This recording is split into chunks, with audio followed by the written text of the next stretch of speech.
When you're setting up for a back squat in a rack, we want to make sure that the height of the J-clips is approximately at armpit. We don't want to have to be stepping up or trying to shrink down to get into the rack. It's nice if we can just walk straight in and drop the bar down.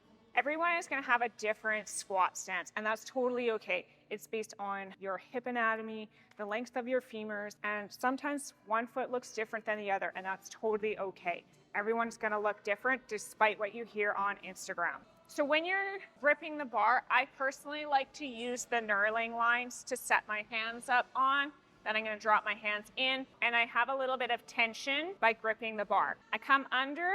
I'm going to sort of wrap the bar around my rear delts. I'm going to brace my core, bring my hips under, squeeze my butt, stand up, step out. To keep the bar stable, I'm going to pull my lats down and back so I have lots of tension through my upper body. Now I have my feet in my natural stance. I'm going to screw them into the floor. So if you notice, my legs are relaxed.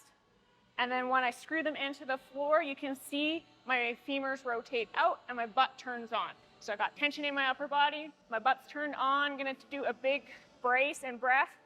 Hips shift back, open up, squat down to where you're comfortable, push the floor away, squeeze your butt, come to standing.